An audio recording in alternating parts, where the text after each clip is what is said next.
Hey Mai, Greetings and salutations. how are you doing today? I'm very, very happy to be here on your podcast. Yeah, welcome to our podcast, Exploring Life's Highway. Could you please tell us a little bit about yourself? Gladly. So, my name is Mai Westerlund, and I'm studying at the University of Gothenburg in Sweden. I study religious studies and philosophy, and I am doing research right now as to what is the origin of human suffering. All right, that sounds very interesting. You have developed a theory about the origin of human suffering and the potential solution. Would you care to share with us about the theory? Gladly. So, if we want to understand the problem of human suffering and its origin, we have to go back 70,000 years ago. Now, I know that sounds like a long time ago, but bear with me. It makes sense eventually.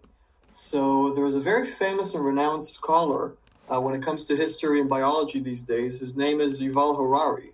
And he published about, I think it was 10, 15 years ago, a book called Sapiens, in which he brings this new idea as to why humans are so different from other animals.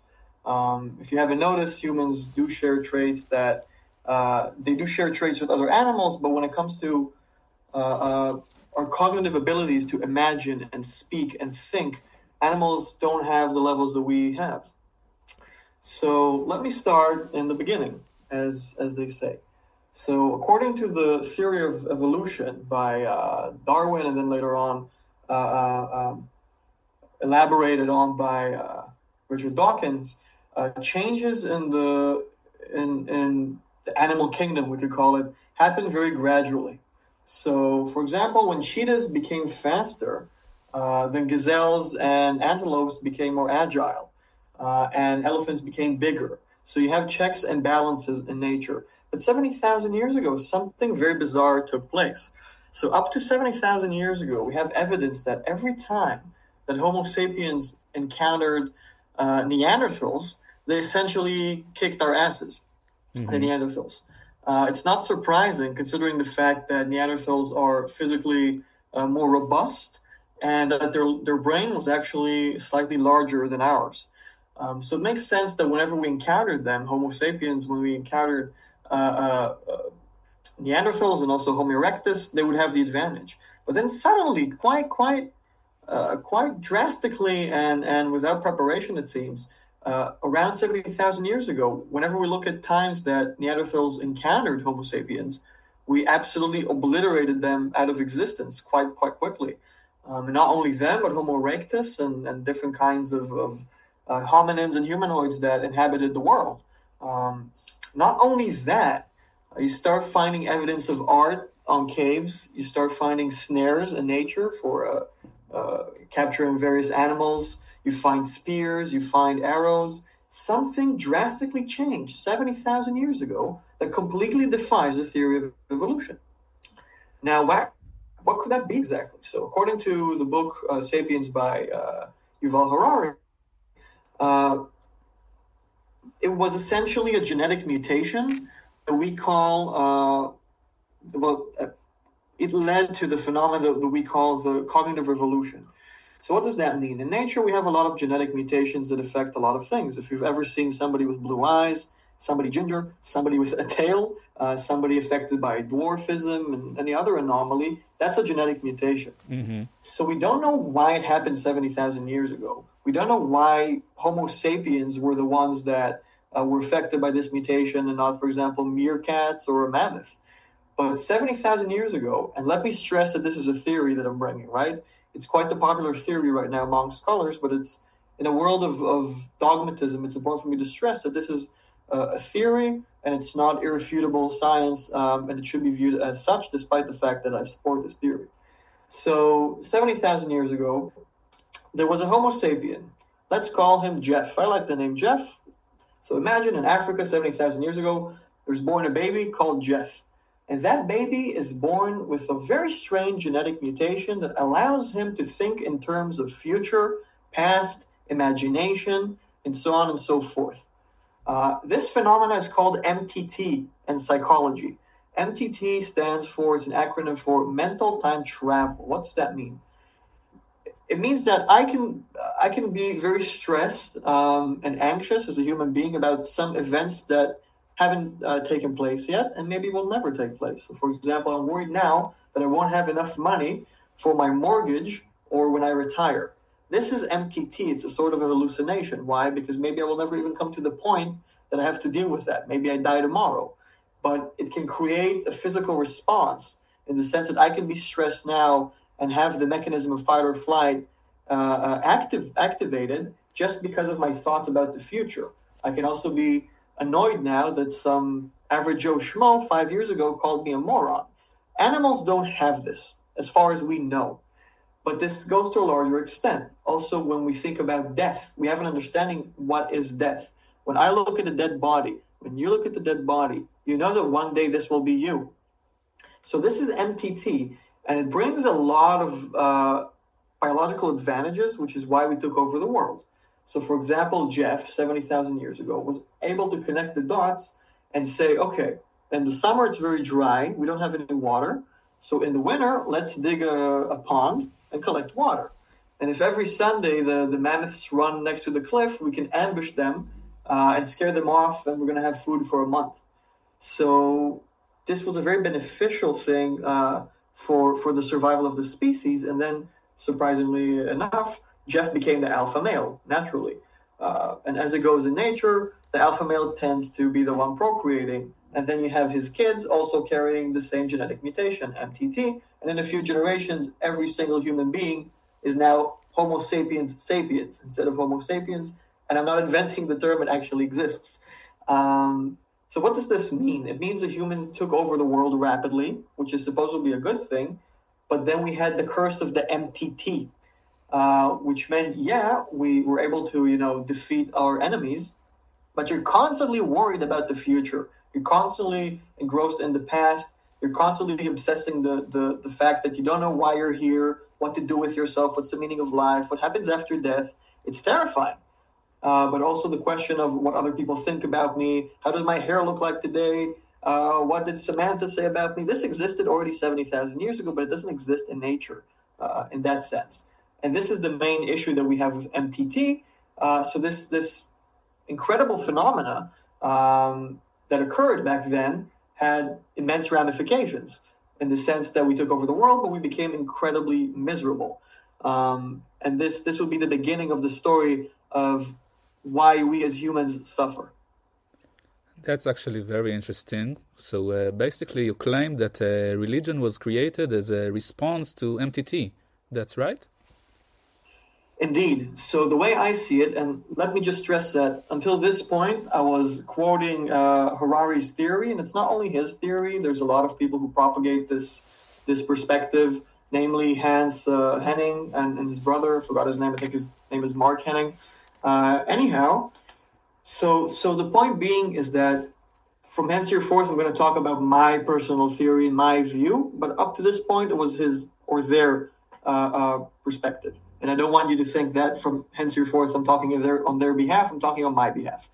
So essentially, the way I see it is that religion was created as a coping mechanism to deal with the problem of MTT. So since the change happened so rapidly that suddenly we had MTT to deal with all its ramifications, then we had to have a coping mechanism. Because we were afraid of death, of the fact that we don't know why we're here and how to deal with this planet, with this life. So essentially what we have, imagine that Jeff's grandchild, let's call him, let's call him Mike, okay? So Mike was sitting in the savannah, and he was sitting in the morning and he was petrified. He was thinking, what happens after death? This is so scary. And what happens if a tiger will come and eat me? And for example, I don't know, his cousin in the tribe is also angry at him and something. There's so much to deal with, so much anxiety. But then actually Mike has this sort of epiphany in a sense. He sits there and envision that he's sitting there, the sun is coming up in the morning, and he realizes, oh, be jeepers. All of the solutions to all of my problems lie in the sun, for example. He realizes that when the sun comes up in the morning, all the life essentially wakes up. All the birds come, all the bees, and it's safe. All the tigers and bears and wolves that are scary in the night. He doesn't have to worry about them at all, and the night is cold, which is also quite unfortunate if you're living in a cave 70,000 years ago. Sun essentially means life, so it was only a question of time before a religion would revolve around the sun, because that's the coping mechanism for dealing with the problem of MTT. So Mike can easily say, okay, everything good comes from the sun. I understand that. So if I please the sun, there's a good chance that good things will happen to me. So the purpose of his life, what gave Mike meaning in his life, was the sun. Sun gives me food and warmth and safety. So it was very easy to say that, okay, if that's the case, then, sun gives me purpose. It gives me everything that I need. Let's worship the sun. And then religion was created as a coping mechanism for the MTT problem. And that's very important because religion developed later on to answer other problematic questions, such as what's happening after death. But this is something that we can talk about in greater length later on. That's very, very interesting to hear this perspective on why humans are so different from other animals and how religion developed. That's been said, I want to ask you, what you have described is the beginning of human suffering, but how does it affect humans today in our secular Western world? You claim that humans today are more miserable than ever before. Indeed. So let's jump ahead to the 1700s and 1800s. Essentially what happened is that after tens of thousands of years in which religion was our weapon against MTT, it gave us community, because at the end of the day, we're a social animal, whether we like it or not. What is important for a social animal in order to be happy and secure? You need community, you need a sense of purpose, you need to feel that you're safe and that you're loved. Religion provided us, humans, with that throughout history. The problem began that in the 1700s, 1800s, 1900s, essentially what happened is that people understood that, this is very corrupt. The religious institution, we're talking about the West, so we're talking about Christianity, is incredibly corrupt, and it's very irrational. It doesn't make any sense. As soon as science was on the rise, religion was on the decline. So it's understandable why we as humans would say bye-bye to religion. The problem therein lies in the fact that we lost something that was detrimental in the sense that, religion was corrupt and it was ruining our lives in many ways, but it was also our mechanism for coping with MTT, and we threw it we flushed it down the drain, essentially. The problem was then that we replaced this with a worse religion, with a worse faith system. What do I mean by that? I claim that every person adheres to a certain faith, and I'm saying faith and not religion, because even if you believe that, even if you're a nihilist and you believe that life has no meaning, that there's no God, and that we will all decay, and so on and so forth, you choose to believe in something based on things that make sense to you. Now, when I say that we replace the old religion with a lousy religion, I will explain what I mean by that. The new religion in the West, it's not that new, it's been here for the past 80 years, has been consumerism and materialism. Now, what does that mean? It means that the new God is the God of purchasing things in order to be happy. Now, what they tell us in the West is that, in the secular West, is that if you want to be happy, if you want to have a meaningful life, you need to have the newest phone, the fanciest car, the biggest house, the most expensive watch, and the list goes on and on. Now, this has changed a bit in the sense that now they're telling us, if you go on enough vacations and you get enough likes on Instagram, that's your new meaning of life. All of this, in my view, is malarkey. It's drivel. It doesn't make any sense. Why? Because none of this answers the core issues. And the issues are that humans need to have assurance that they are loved, that there's a sense of community, that there's a sense of purpose, and that there's a reassuring answer to what happens after death. Consumerism and materialism gives us none of that, absolutely nothing. And more than that, a lot of us cannot achieve what this religion or mentality is propagating. A lot of us will not be the richest, the most handsome, the most famous. And the tragic story is here that a lot of us discover that when we're 40 and we feel that we've been cheated on, they tell us that, if you're going to achieve all these things, if you're going to, work your ass off, it's something that you don't even like, but you're going to have all that money and you can, basically flaunt all these things that you bought, then that's going to give you meaning. And a lot of people achieve that and they realize that they've been cheated. Like this doesn't give you any sense of satisfaction and meaning in life. It's not community. It's not love. It's not reassuring. And this is something that's important that it will be said. Now, old religion had its flaws, but at least it provided us with these basic things that the new religion of consumerism and materialism does not provide at all. And even sadder is that a lot of people don't even achieve these things, and then they go on feeling like they're losers and that they failed. But those who achieve these things also, like the very top, the top 5% in Hollywood, the famous, the rich, the successful, they have the highest rates of depression and suicide. So I think it just might be that this new religion really, really sucks when it comes to providing us with the basic purpose of what religion is all about to begin with. And I think this is something that's not being called out enough. I agree with you that eventually all that we need is a little love. What brings me to the next question. Could you please tell me, would you claim that the people of the secular West, we should return to the corrupted religious institutions? This is the solution in your opinion? Not necessarily. So what I claim here is that since each and every one of us has a faith system, whether we like to admit it or not, we have the choice of whether to believe in something negative or something positive. I call this theory positive illusion versus negative illusion. Positive faith versus negative faith. You could call it illusion, actually, because we don't know that any of this is a fact. It's all theories. And why am I saying this? Let's use an example, okay? Let's say that I'm a nihilist, I'm an atheist, and my religion is science, okay? So I go around saying nothing has meaning. I'm always stressed about things. So there's no comfort in that, because imagine that the Christian or the Muslim or the Jew, whatever you want to call it, doesn't really matter. The secular person, the atheist, the nihilist would say their religion is drivel, okay? And therefore it's null and void. But what if, the problem is that we humans are very arrogant creatures. We think that we have all the answers, but science is always really relevant only to its time.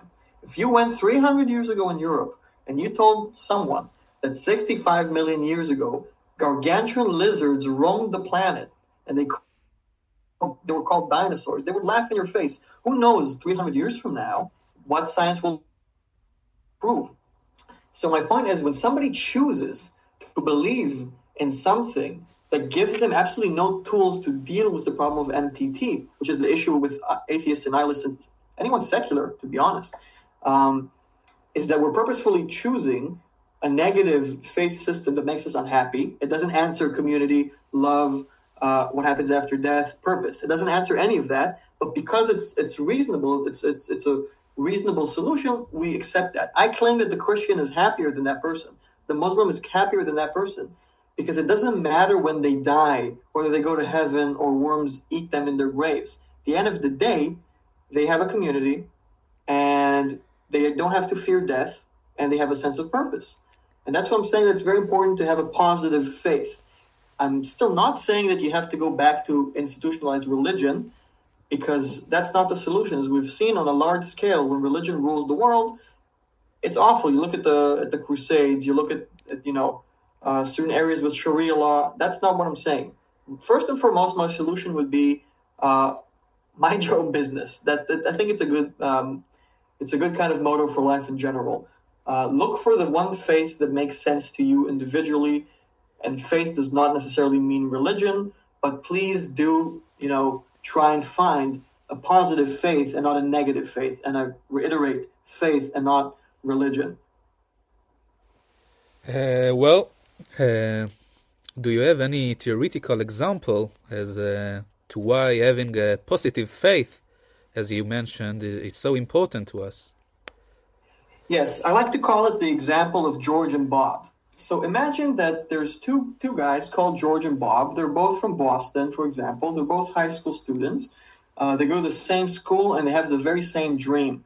Their dream is to become engineers. That's what they want to do. Now, George is religious. He's a Christian. It doesn't matter which denomination. I'm choosing Christian because it's America. That's it. And Bob is an atheist. Okay? They both have the same dream to become an engineer. The night before their A-level exams, it's the big exam that's going to decide whether they can go and become engineers, or at least study to become engineers in university. Bob, the atheist, is petrified the night before the exam. You know why? Because he thinks, I have to be an engineer. If I don't pass this exam, what am I going to do with my life? I'm going to do a job that I hate all my life. It's not going to be a proper career. And then no girl will want me because I'm going to be a loser. And I'm going to hate every day that I have to spend 8 hours doing something I don't like.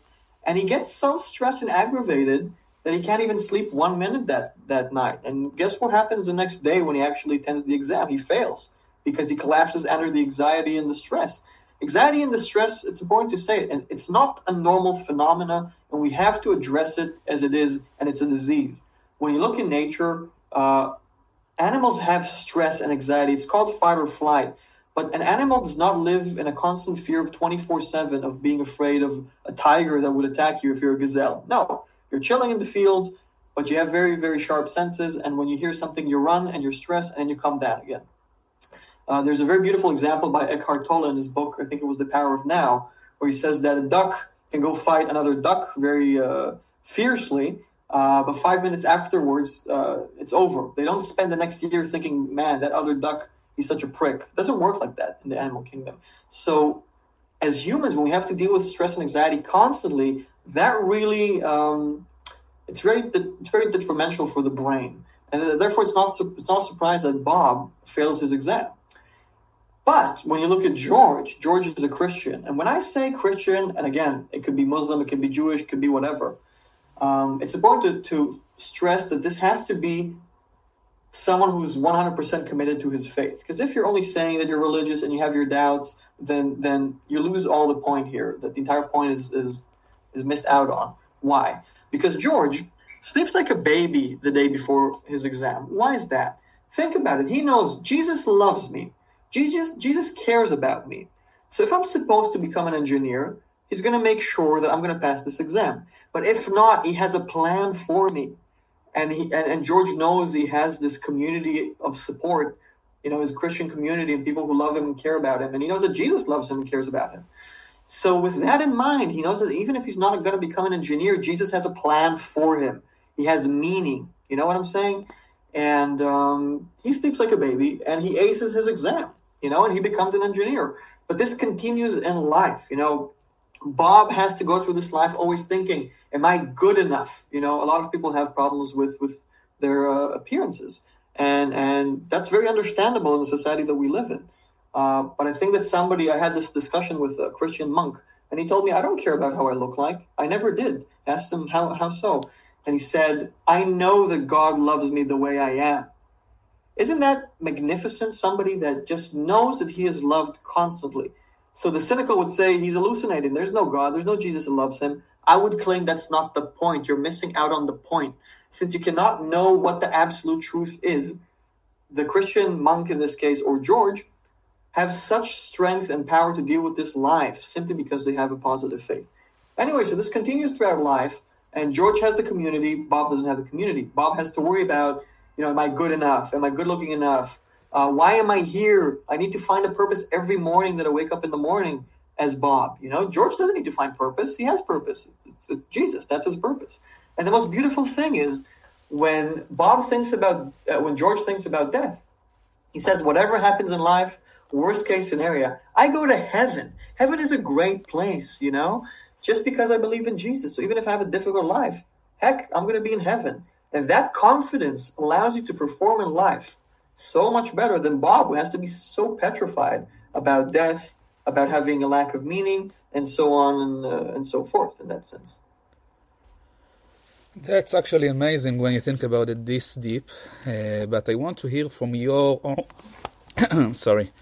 From your own personal perspective, could you give me an example of when you have used positive faith yourself?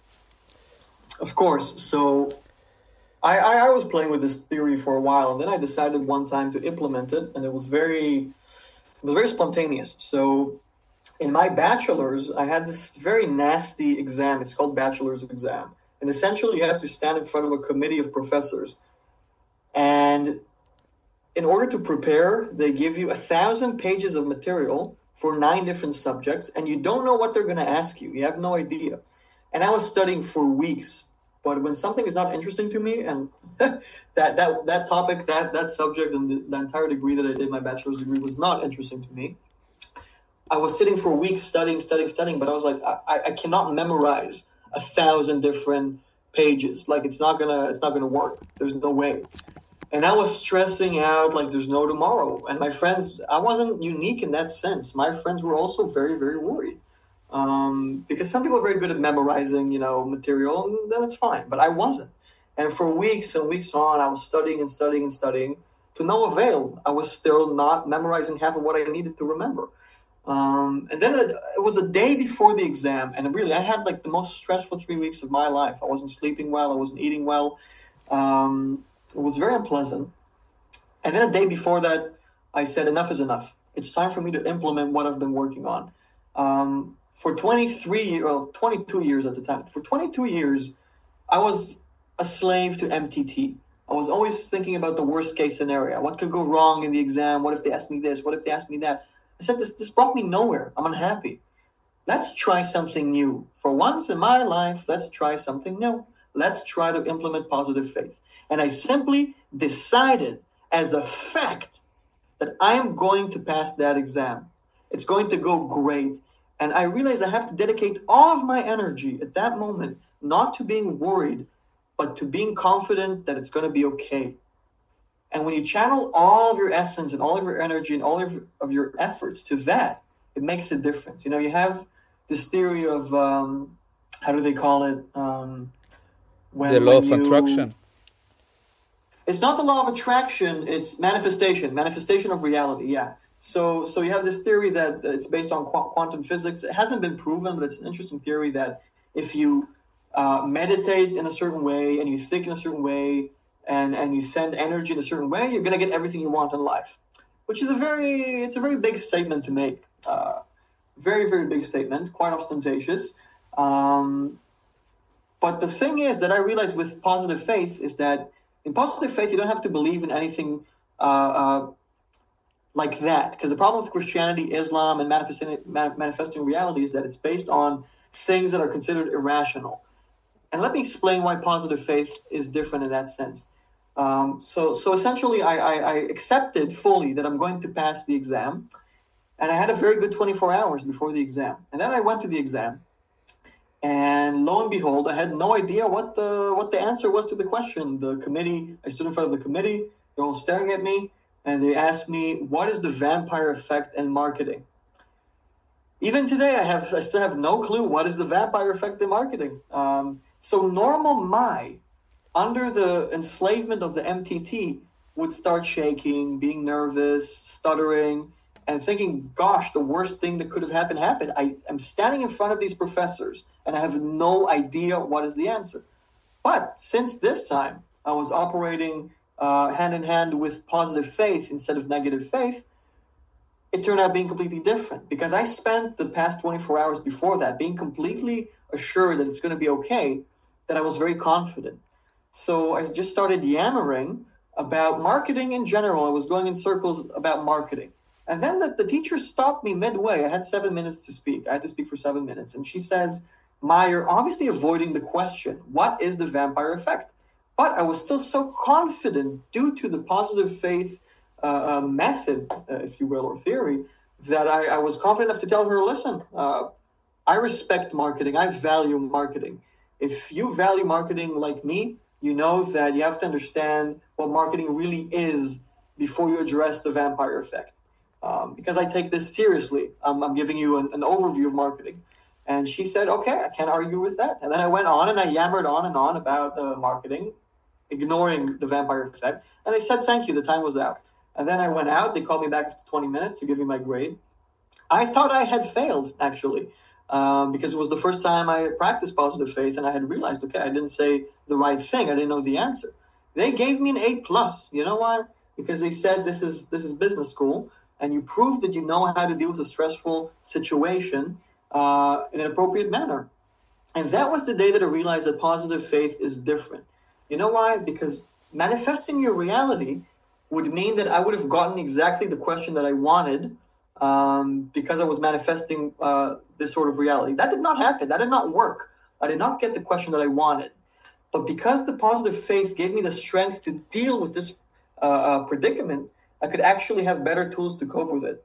And this is appropriate to every realm of life. For example, now, I would like to be a professor in 2 years, start a PhD. Now, I have two choices. I could spend the next 2 years worrying about it, whether I'm going to get a PhD or not. You know, it's very rare that you actually get into a PhD. Or I could spend the next 2 years being with the faith that either I'm for sure going to become a professor, or having this general faith in the universe that whatever's supposed to happen is going to happen. And you know what's the difference? Is that instead of spending 2 years being completely anxious and scared and afraid, I'm going to be relaxed and confident. Why is this important? Because 2 years from now, when I actually have to have the moment to deal with that question of whether I'm going to become a professor or not, I'm going to address it with confidence, with being relaxed, without anxiety, because of this exact positive faith theory. And that's a beautiful thing, my friend, is that each and every one of us has to understand that the key to our happiness and suffering lies not in external situations and circumstances. It lies in our mind. And I'm not saying this is easy. I myself am not a guru. I have my hardships in life. But I think it's so important to understand that we're suffering because of MTT, that modern Western society is problematic on many ways. It's not the solution for our problems. It's not the key to happiness. But if you have the right kind of faith, and I have my own faith system that I'm not going to elaborate about here, because the point here is not being dogmatic. It's saying you have an opportunity here to find a faith that works for you. If you say to me, Mai, I'm a secular person and the religions of the world make no sense to me, I can respect that and I can relate to that. But that doesn't mean that there are no faith systems, not religions, that couldn't work. People think Judaism, Christianity, and Islam. There are thousands of different philosophies in the world. You just have to find something that works for you. And that was my very long discussion about why humans suffer, why it happens in our minds, and why having a positive faith rather than a negative faith. And a negative faith is something that all of us have in the West, all the secular people have in the West, is what can actually save this life from being wasted. And this is something that I sincerely believe in. And thank you so much, Omri, for offering me this opportunity to talk about this. It was a pleasure meeting you. Yeah, this is what we call in our podcast, live in the present moment, be aware of the present moment, live today, and etc., etc. Thank you, Mai, very much for sharing your insight with us today. It's been a real pleasure to host you here and exploring together the journey of life's highway. See you all in our next episode and have a great one. Thank you, Mai.